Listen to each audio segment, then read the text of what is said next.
Now we're going to look at some applications of alcohols.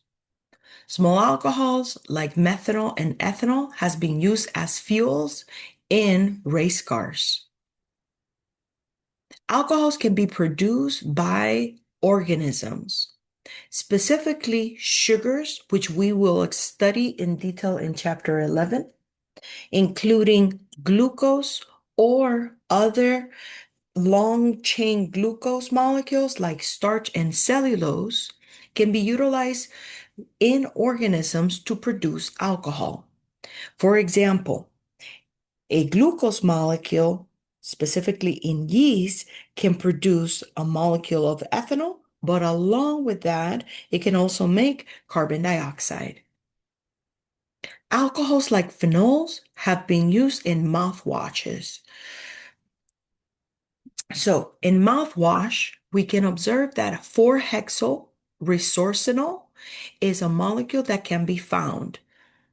This molecule is used as a soothing agent in mouthwashes, and sometimes we can even observe it in throat lozenges. Phenol derivatives can also be used as antiseptics, and we can see specifically on the right side of the slide 4-chloro-3,5-dimethylphenol as one of those examples. Additionally, phenol derivatives have been used as antioxidants, for example, in BHA. BHA is the molecule that we observe right here in the bottom right corner of the molecule. In an antioxidant, it is a substance that prevents another substance from being oxidized.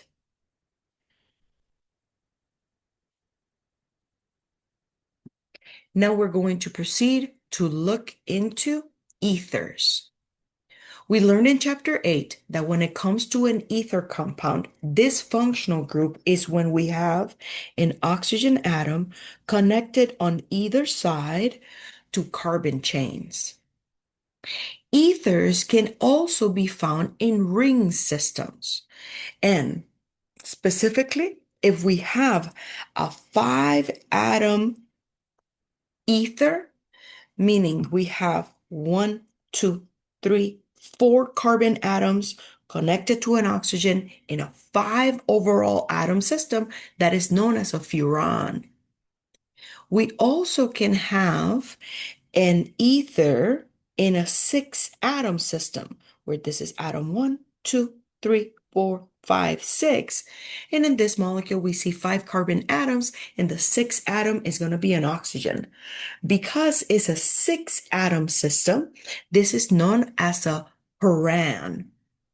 Now, these molecules we're going to see in later chapters as motifs that can be found in biomolecules. It is important to note that ethers can hydrogen bond with water, but hydrogen bonding for ethers to themselves do not exist. As we can observe in letter A in the bottom of the slide, an ether molecule can hydrogen bond with water because it has an oxygen atom. So ether molecules of at least 1 to 4 carbons, or to be honest with you, 1 to 3 carbons, can be soluble in water because specifically we can see that the oxygen in the ether atom can hydrogen bond with the hydrogen in water, and we observe a hydrogen bonding event. That means that ethers are hydrogen bond acceptors.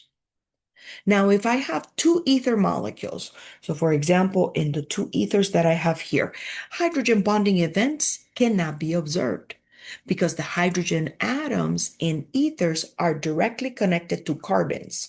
And by definition, in order to see a hydrogen bonding event, we must have hydrogen connected to fluorine, oxygen, or nitrogen, and ether molecules do not have that. Their hydrogens are connected to carbons.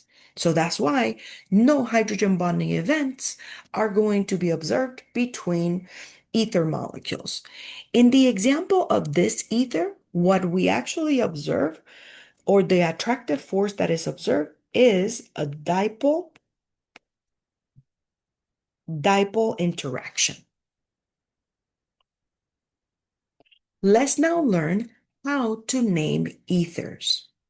When we're naming ethers, what we're doing overall is just naming the substituents that are on either side of the oxygen atom.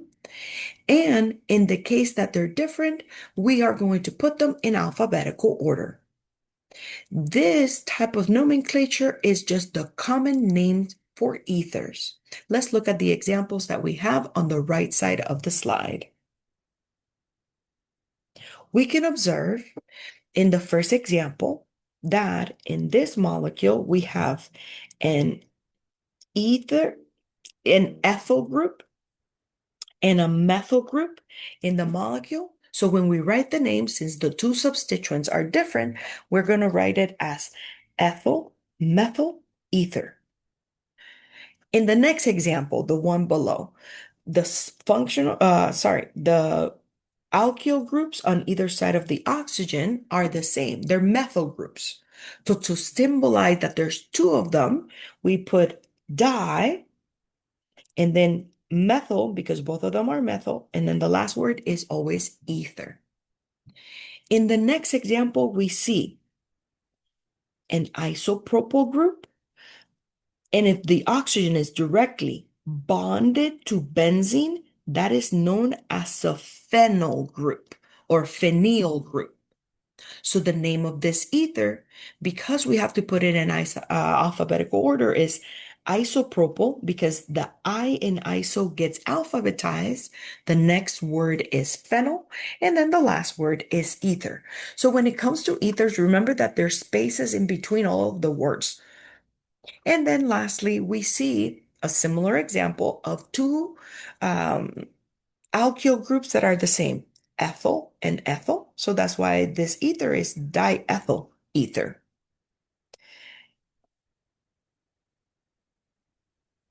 Let's do some practice problems. So in the ether that I have on letter A, on the left side of the molecule, I have a methyl group. On the right side of the molecule, I have the oxygen directly connected to benzene. So this is known as a phenyl or phenyl group. So when I write the name, I have to put those two substituents in alphabetical order. So this is going to be a methyl, phenyl, ether. And the three words are separated by a space. If we look at example B, on either side of that oxygen, I have propyl groups.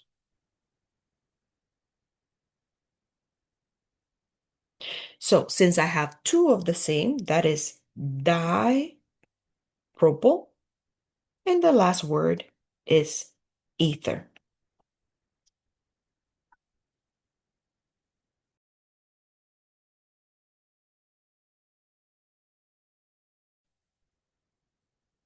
Now we are going to move on to look at the nomenclature and classification of amines. An amine is a functional group that is characterized by a nitrogen atom being connected to carbon chains. Amines are actual derivatives of ammonia. And ammonia is NH3. So anytime we have carbon chains, which can be 1, 2, or 3 around a nitrogen, that is known as an amine. And when we classify amines, the number of carbons connected to nitrogen is what defines what kind of amine we have. So if you have one carbon chain connected to a nitrogen, that is a primary amine. If we have a nitrogen atom connected to two carbon chains, that is known as a secondary amine. If we have a carbon chain, 1, 2, 3, connected to a nitrogen that is known as a tertiary amine. We can even have nitrogens connected to benzene. And previously we learned that if that happens to be an NH2, meaning an amino group connected to benzene, that is an aromatic amine that we know that is called aniline. When we are naming amines, similar to what we observe in ethers, we are just going to name the substituents or carbon chains around the nitrogen. And if they're different, we put them in alphabetical order. If there's the same, we use prefixes like di or tri to symbolize that we have the same atoms. But just to look at examples, in the bottom of the slide, we have the example of a primary amine that only has one alkyl chain, meaning CH3. So that's why this is called methylamine. Notice that this is one word, opposite from the ethers. The ethers, we always separated the substituents from the word ether, but in amines, it's all one word. Next, we have two methyl groups connected to nitrogen. So this is dimethylamine.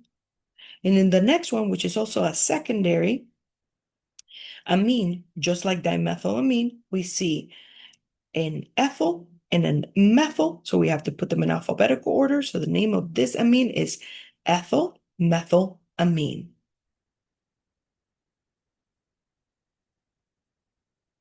We can see in the following example that the following nitrogen compound has three attached methyl groups, and it happens to be a gas with a strong fishy odor, and is used as a warning smell agent in natural gas. We have to assign the common name of this amine.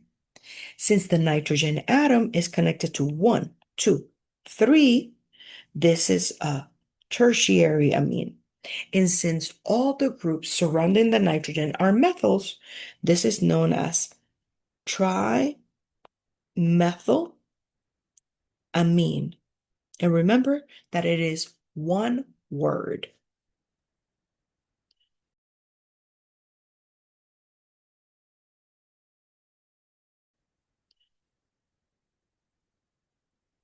As I just mentioned, when we are classifying amines, it all depends on how many alkyl groups or aromatic groups are bonded to nitrogen. If there's only one alkyl group of aromatic, that means that that is a primary amine. If there's two, then that's known as a secondary amine. If there's three, that is known as a tertiary amine. And later in biochemistry, we are going to observe that nitrogen can have up to four groups, but at least for now, just know that amines can be classified as primary, secondary, or tertiary. We can see in the following example that we have specifically the following molecule that is called carvedilol, and this molecule has an amine in this structure and is used in order to treat high blood pressure. So if we look closely to the molecule, we see that there are two amines specifically. We have an amine in this area, and we have an amine in this area. When we look closely to this compound, we can observe that the nitrogen that we have, starting from left to right in here, is connected to one carbon chain, two carbon chains. So that means that this is a secondary amine. When we look closely at the other nitrogen atom that we have in the molecule, this nitrogen is connected to one carbon chain and another carbon chain. So that means that this is also a secondary amine. And that's how we classify amines.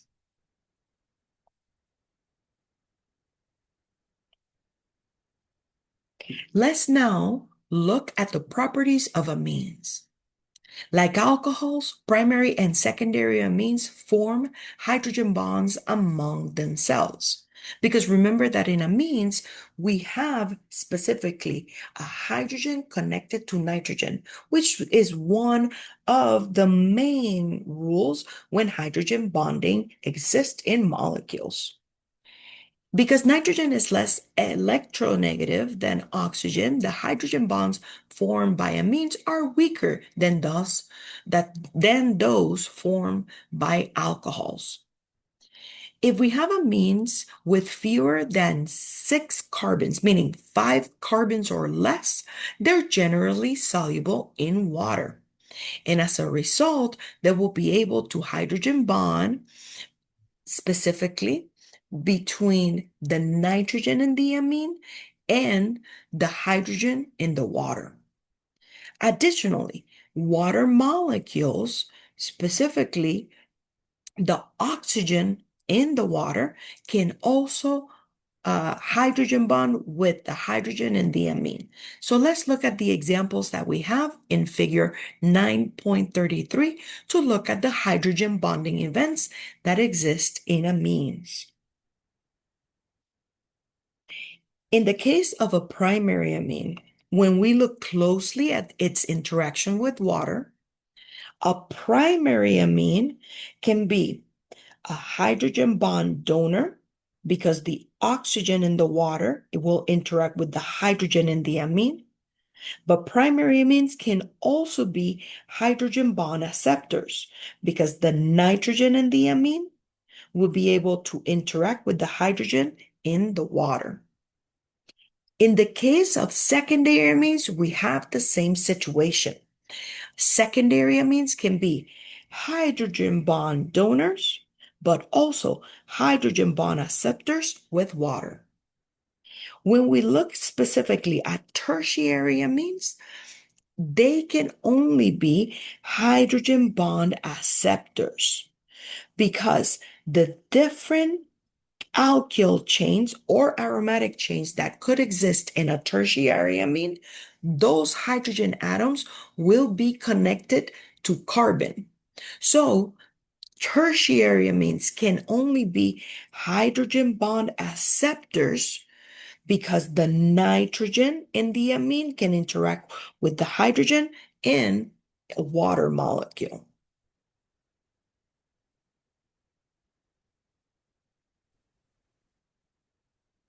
Let's understand that when it comes to reactivity, ethers are not really reactive. We learned how to make them previously, but they don't react further.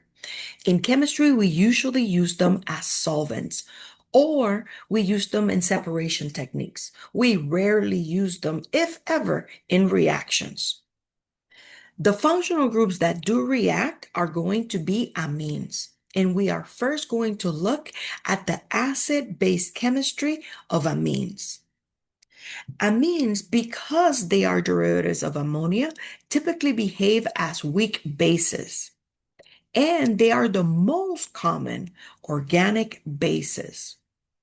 When we have an amine and we put them in water, let's understand that since it is going to behave as a weak base, the general reaction suggests that an amine, when it's in the presence of water, is going to act as a base, meaning that it's going to take one of the hydrogens from water and is going to protonate the nitrogen in the amine, and sequentially we will make hydroxide. Now, this reaction is actually not just one-sided. As you can see, this is a reversible process. So we see this reaction in equilibrium. We have a forward arrow and we have a reverse arrow when this occurs. So this is always going to be protonating the amine. And then since we have the formation of hydroxide, the hydroxide can go and deprotonate this amine and regenerate the reactants. When amines are going to form specifically protonated amines, the best way that they can do that is if we react them with strong acid. The strong acids can include HCl, HBr, or HI. So if you have an amine reacting with a strong acid, what you make is called an amine salt. So what happens is that these amine salts are now an ionic compound because overall, that portion of the molecule, meaning the protonated amine, this is going to be kind of like an ammonium derivative. And we observed all the way back in chapter 6 how ammonium is one of those cations that makes things soluble in water. So, one of the main purposes of the creation of amine salts is that we know that there is a limitation in the solubility of amines. If you have an amine of 6 carbons or more, they are not soluble in water unless you convert them to an amine salt. When we have amine salts, they have physical properties specifically that are characteristics of other ionic compounds. As I just expressed, amine salts are going to be kind of like ammonium derivatives. Remember that ammonium is NH4 plus. So because of that, they form an ammonium compound that as long as you have an anion, and in this case, we saw in the previous slide how we can make an ammonium salt or an amine salt. That since it's an ionic compound and they tend to be white crystalline solids, they have high melting points. But additionally, since they are ammonium derivative compounds, they tend to dissolve in water simply by the fact that they are ionic compounds. So, one of the things that it is known is that some medication may be, for example, insoluble in water. So, let's look at the example of morphine. The molecule of morphine, which it is a molecule that it is known to be specifically given to patients that have severe pain. Morphine, in its normal structure, it is not soluble in water because it has many carbons in its structure. Now, if you take morphine and you react it, which in this case, another strong acid, meaning sulfuric acid, what you make is actually an ammonium salt because now your nitrogen is protonated, and this is the anion, the hydrogen sulfate. Now, when you make morphine sulfate, since this is an ionic compound,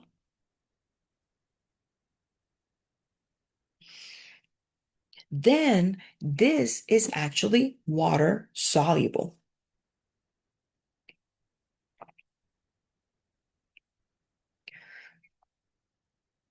Now, let's look at biologically significant amines.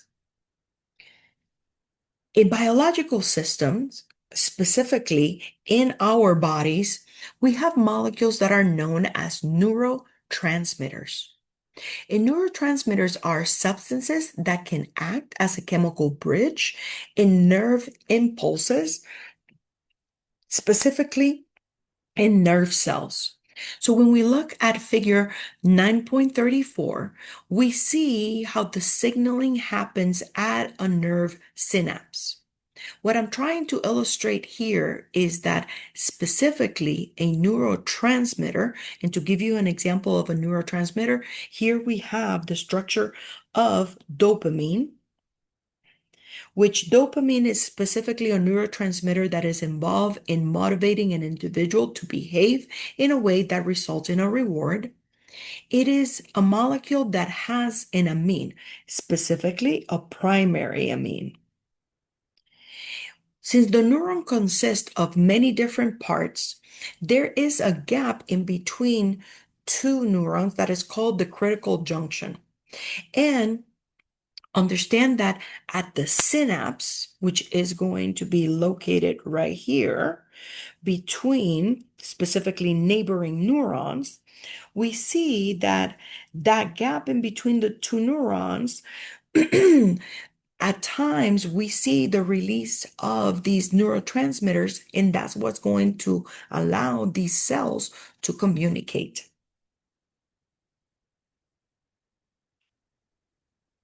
Another biological significant amines include alkaloids. Alkaloids specifically are going to be organic compounds that come from plants and they have physiological actions on humans. Alkaloids can include molecules like nicotine or specifically caffeine. But in this slide, I'm actually illustrating some alkaloids that are also used medically as pain relievers. So I illustrated to you a few moments ago how morphine, we can react it with sulfuric acid to make the amine salt of morphine in order to be soluble. Now, morphine and other painkillers, including codeine, are well-known effective painkillers. Now, heroin, which is a drug, let's understand that it's actually a derivative of morphine and is one of the more destructive illegal use drugs that is not accepted as medical use. What I'm trying to illustrate here is that specifically heroin is a molecule that is a close relative to morphine. And the only difference between morphine and heroin is that we have here two groups that are called acetyl groups. Let me just circle them.